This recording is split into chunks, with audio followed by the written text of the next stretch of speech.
ஸ்ரீ குருப்யோ நமஹ. தெய்வத்தின் குரல் மூன்றாம் பகுதி 159வது தலைப்பு. ஆச்சாரமும் அலுவலக நடைமுறையும். ஆபீஸுக்கு கூட சட்டை போட்டு கொள்ளாமல்தான் வருவோம் என்று அத்தனை பேரும் உறுதியாயிருந்தால் இந்த குடியரசு யுகத்தில் சர்க்கார் ஒப்புக்கொள்ளத்தான் வேண்டும். ஷர்ட்டிங், டெய்லர், லாண்ட்ரி எல்லா செலவும் மிச்சம். காந்தி 4 முழ வேஷ்டியும் துண்டுமாகவே கிங் எம்பரர் வரைக்கும் போகவில்லை.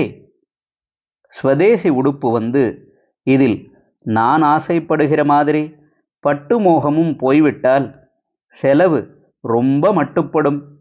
தோய்க்காவிட்டால் மடியில்லை. சூட்டு தினமும் தோய்க்க முடியுமா?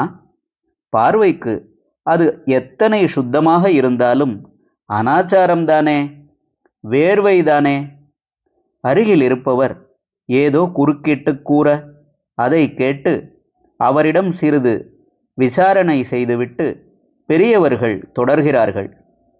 இப்போது ஏதேதோ செயற்கை துணி தினுசுகள் கண்டுபிடித்திருக்கிறார்கள். அதனால் கால்சராய் கூட தினமும் நாமே தோய்த்து போட்டு விடலாம். உடனேயே காய்ந்துவிடும். பிழிந்தால் கூட அதிலே மடிப்பு விழுவதில்லை. அதனால் லாண்ட்ரிக்கும் போட வேண்டியதில்லை என்று இவர் சொல்கிறார். ஆனால் இம்மாதிரி செயற்கை வஸ்திரமே சாஸ்திர சம்மதமானதில்லை. பருத்தியாகவோ பட்டாகவோ தான் இருக்க வேண்டும். நானோ பட்டும் வேண்டாம் என்று சொல்லி அந்த செலவும் இல்லாமல் பண்ணுகிறேன். இப்போது கோல்தாரிலிருந்து பண்ணுகிற அநேக அனாச்சார வஸ்துக்கள் தான் பிளாஸ்டிக் இதில் சேர்ந்ததுதான் சர்வ வியாபகமாயிருக்கின்றன. நம் சரீரத்தின் மேலேயே இம்மாதிரி உடுப்பு போட்டுக்கொள்வது ஆச்சாரத்துக்கு தோஷம்தான். முதலில் குறுக்கிட்டவர் மீண்டும் ஏதோ கூறியதன் மீது இவரே சொல்கிறார், இம்மாதிரி துணி வழியாக காற்று உள்ளே போகிறதில்லை. நம் சீதோஷ்ணத்தில் இது ஆரோக்கியத்துக்கு உகந்ததில்லை என்று சில டாக்டர்கள் சொல்கிறார்கள் என்று. அநேக மாசங்கள் வெயிலும் புழுக்கமுமாகவே உள்ள தட்சிணத்தில் சட்டை அவசியமே இல்லை. குளிர்காலத்திலுங்கூட நன்றாக துண்டை போர்த்தி கொண்டு விட்டால் போதும்.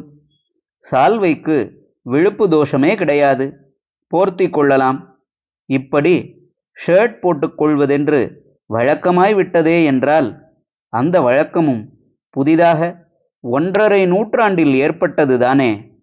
ஜனங்கள் ஏகோபித்து மனஸ் வைத்து விட்டால் எந்த வழக்கத்தையும் மாற்றிவிடலாம்.